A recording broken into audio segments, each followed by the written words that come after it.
السلام علیکم ورحمت الله وبرکاته. دوستانو خدای دې وکړي چې ټول به ښه او جوړ یاست. دوستانو د نن په دغه ویډیو کې به زه تاسو ته در وښیم چې تاسو څنګه کولی سئ چې د واتساپ هر ټلیفون ریکارډ کړئ. دوستانو که تاسو ته هر څوک په واتساپ باندې ټلیفون وکړي او که تاسو غواړئ چې هغه ټوټل ټلیفون ریکارډ کړئ، یعنې هغه ټولې خبرې ریکارډ کړئ، دغه به تاسو څنګه کوئ؟ په دغه ویډیو کې به زه تاسو ته دغه طریقه درښیم. دغه ویډیو له موږ سره تر پایه وګورئ. زه د ویډیو په طرف ویډیو شروع کوو. نو دوستانو تر ویډیو شروع کولو مخکې چیرې تاسو ویډیو لایک کړی نه وي، مهرباني سره وکړئ زموږ ویډیو لایک کړئ او د هغه رقم یې له خپلو ملګرو سره خامخا شیر کړئ.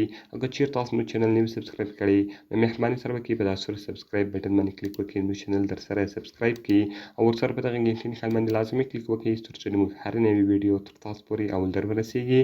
دوستانو د دې لپاره به تر ټولو مخکې تاسو په خپل موبایل کې یو اپلیکیشن ډاونلوډوئ. دغه اپلیکیشن به تاسو څنګه ډاونلوډوئ؟ دلته به تاسو راسئ، په دا ټایټل باندې به کلیک وکړئ. لاندې به ما تاسو ته اپس لینک لیکلی وي، تاسو په دې لینک باندې کلیک وکړئ او تاسو به دغه اپلیکیشن ډېر په اسانه طریقه سره له هغه ځای څخه ډاونلوډ کړئ. کله چې دوستانو تاسو دغه اپلیکیشن په خپل موبایل کې ډاونلوډ کړئ، دغه رقم به تاسو راسئ، په دې باندې به کلیک وکړئ او دغه به تاسو خلاص کړئ. نو کوم پرمیشنات تاسو څخه غواړي هغه ټوټل پرمیشنات به تاسو الاو کړئ. نو ګوره دوستانو تاسو به نیکسټ دغه رقم آی اکسپټ دغه رقم نیکسټ سو. نو ګوره دوستانو کریټ پرمیشن کوم پرمیشنات تاسو څخه غواړي هغه ټوټل پرمیشنات به تاسو الاو کړئ. نو ګوره دوستانو زه دغه دلته ټوټل الاووم، دغه رقم انسټال سرویسز ته به راسئ او دلته ګوره دوستانو اپ کال ریکارډر ده، دغه دلته آپ ده، دغه به تاسو په خپل موبایل کې اون کړئ او دا به تاسو الاو کړئ. دغه رقم بیرته تاسو په بیک باندې ووځئ او دغه رقم دوستانو تاسو به نیکسټ بټن ووهئ. نو کله چې ګوره دوستانو تاسو نیکسټ بټن ووهئ، دلته به دغه ټوټل پرمیشنات تاسو په خپل موبایل کې الاو کړئ. ګوره دوستانو ته ټوټل زه دلته الاووم او دغه رقم به تاسو بیرته په بیک باندې ووځئ او دلته به دغه تاسو سکیپ کړئ. نو کله چې ګوره دوستانو دغه تاسو سکیپ کړئ، نو ګوره دوستانو دلته لیکلي دي نو کال ریکارډز.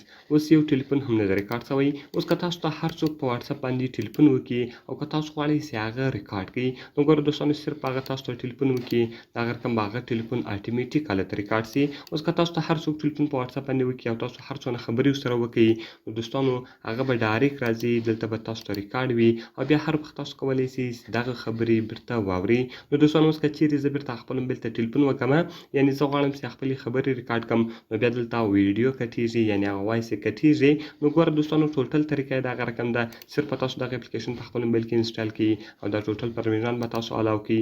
بیا که تاسو ته هر څوک ټلیفون وکړي هغه ټوټل خبرې به دلته ریکارډ وي په دا اپلیکیشن کې. نو دوستانو ډېر ښایسته او خوندور اپلیکیشن ده. که غواړئ چې د هر چا ټلیفونونه ریکارډ کړئ، نو باید دغه اپلیکیشن ټول په خپل موبایل کې خامخا انسټال کړئ. نو دوستانو که مې ویډیو خوښ شوي وي، ویډیو خامخا سره لایک کړئ، له خپلو ملګرو سره خامخا شیر کړئ او د دا رقم ته نورو ښایسته ویډیوګانو لپاره زموږ چینل خامخا سبسکرایب کړئ، ځکه په دغه چینل کې موږ ستاسو لپاره هره ورځ د هغه رقم ښایسته ویډیوګانې اپلوډوو. نو دوستانو په دعاګانو کې مې یاد ساتئ، لا وي په نورو ښایسته ویډیوګانو کې. د خدای په امان.